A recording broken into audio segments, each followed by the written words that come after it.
Chandra Puspitasari dengan NIM 992022-025 yang sedang melakukan kegiatan di PT Mulia Jaya Mandiri dengan penempatan 3 departemen, yaitu Departemen Finance, Accounting, dan Purchasing. Sebelumnya kita mengenal dulu tentang perusahaan ini di PT Mulia Jaya Mandiri. PT Mulia Jaya Mandiri merupakan perusahaan yang didirikan pada tanggal 14 Juli 2003 yang berlokasi di Balikpapan, yang pendirinya merupakan Bapak Edi Effendi, yang berlokasi kantor pusatnya di Jalan Sultan Hasanuddin, Kelurahan Karangjoang. Jadi langsung saja kegiatan magang yang dilakukan di PT Mulia Jaya Mandiri. Safety Talk ini dihadiri oleh para pekerja yang pada hari itu ingin melaksanakan pekerjaan, dan isi yang disampaikan adalah yang pastinya terkait dengan topik K3. Lanjut untuk kegiatan yang ada di Departemen Finance. Ini saya melakukan rekapitulasi petty cash, merupakan proses pengecekan kelengkapan dan kesesuaian bukti transaksi atau pengeluaran kas kecil. Dokumen tersebut meliputi other payment, nota pembelian, surat pembayaran, atau bukti pengeluaran lainnya. Di sini untuk dokumen petty cash saya melakukan penyusunan terlebih dahulu sesuai urutan tanggal, lalu melakukan pengecekan pada laporan buku besar sebagai dasar pengecekannya. Di sini ada pemindaian dokumen atau istilah yang disebut melakukan scanner. Jadi dokumen yang di-scan adalah purchase payment, bukti transfer, invoice, supplier, purchase order, dan beserta bukti persetujuan. Lalu di sini ada melakukan input jurnal terhadap order payment dengan menggunakan software Accurate yang masuk ke menu pembayaran lainnya. Dilakukan pencocokan antara data sistem dengan bukti transaksi fisik seperti kuitansi atau nota. Lalu selanjutnya di sini adalah melakukan setoran operasional, di mana karyawan finance membuat cek dengan nominal tertentu jika pengeluaran biaya besar. Membuat beberapa slip setoran sesuai list realisasi anggaran. Ada beberapa jenis. Yang pertama ada BCA, lalu ada slip Bank Mandiri di Departemen Accounting. Yang pertama dilakukan adalah nge-scan dokumen STP atau surat tagihan pajak. STP merupakan surat resmi yang dikeluarkan oleh Dirjen Pajak untuk wajib pajak sebagai cara penagihan terkait kekurangan pembayaran pajak atau denda administrasi.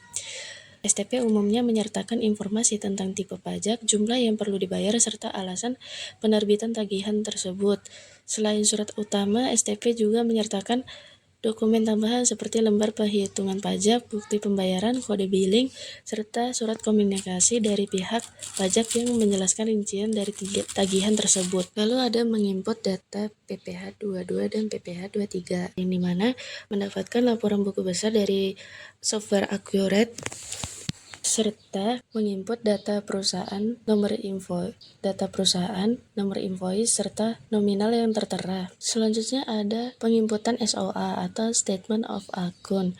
Ini merupakan ringkasan transaksi keuangan antara dua pihak, PT Mulia Jaya Mandiri dengan PT Haliburton Indonesia. SOA biasanya mencakup daftar invoice yang sudah dikirim atau diterima, pembayaran yang sudah dilakukan, dan saldo yang masih harus dibayar. Lalu ada penginputan data invoice servis mobil, yang dimana melakukan pencarian data invoice servis mobil, lalu menyesuaikan dalam list laporan buku besar. Setelah itu melakukan penginputan data invoice. Jadi di sini ada melakukan penginputan jurnal. Yang pertama ada purchase payment, pembuatan jurnal invoice. Selanjutnya ada purchase invoice, fotokopi dokumen faktur pajak, dan purchase order. Fotokopi terhadap faktur pajak dilakukan sebanyak 4 rangkap, sedangkan dokumen pendukung hanya dilampirkan 1 rangkap. Ini ada pembuatan e-faktur dari portal Cortex.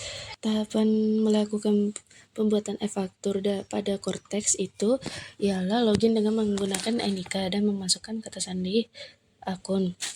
Lalu masuk ke bagian e-faktur untuk melakukan pelaporan faktur pajak keluaran. Jika sudah, maka lakukan penyesuaian tanggal sesuai dengan tanggal invoice. Lalu mengisi transaksi dengan memilih kode transaksi, yaitu 04, yang artinya adalah DPP nilai lain-lain.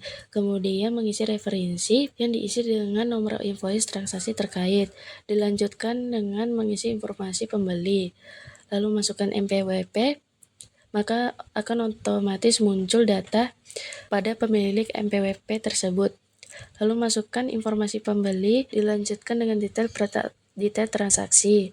Penamaan transaksi ini disesuaikan dengan invoice terkait, mulai dari pemilihan penjualan, barang jasa, kemudian kode atas tipe barang atau jasa yang dijual. Untuk nama barang atau jasa diisi sesuai dengan invoice yang diterbitkan. Untuk satuan disesuaikan dengan satuan yang ada di invoice. Jika tidak ada, maka pilih satuan lainnya. Masukkan harga satuan, kuantiti yang sesuai tertera di invoice.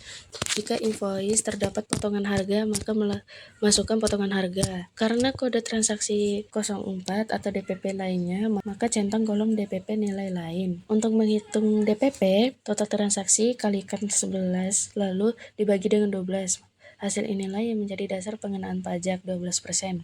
Jika sudah, langsung klik simpan. Departemen Purchasing. Di sini penginputan data PR atau Purchase Requisition. Purchase Requisition adalah permintaan barang yang digunakan untuk kebutuhan operasional. Nah, untuk proses PR yang dilalui Departemen Purchasing ini adalah melakukan pengisian form PR. Staf yang membuat PR akan mengajukan persetujuan kepada Head of Department masing-masing yang kemudian akan diserahkan ke bagian Departemen Purchasing untuk melakukan proses pembelian. Setelah diproses, maka form barang atau jasa yang terdapat di kertas PR akan diinput ke dalam data PR perusahaan. Data ini berisikan nama barang atau jasa yang dikelompokkan berdasarkan bulan penerimaan form kertas PR. Lalu setelah diinput akan dilanjutkan dengan pengarsipan ke dalam Bantek sesuai departemen masing-masing sebagai bukti resmi dari permintaan pengadaan departemen terkait. Lalu ada nge-scan terhadap dokumen purchase order atau PO yang merupakan dokumen resmi yang dibuat oleh pembeli untuk memesan barang atau jasa dari penjual. Untuk pengarsipan ini prosesnya adalah ketika menerima dokumen PO yang telah diproses oleh staf purchasing, kemudian scan menjadi bentuk soft copy, lalu disimpan ke dalam hard disk melalui mesin pemindai.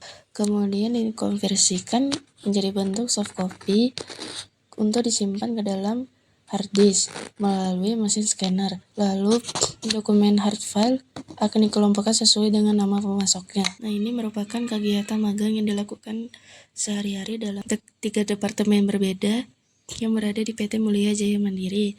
Semoga ilmu yang didapatkan dalam kegiatan magang ini akan berguna di kemudian harinya. Terima kasih kepada PT Mulia Jaya Mandiri yang telah menampung mahasiswa magang dalam melakukan pelaksanaan MBKM.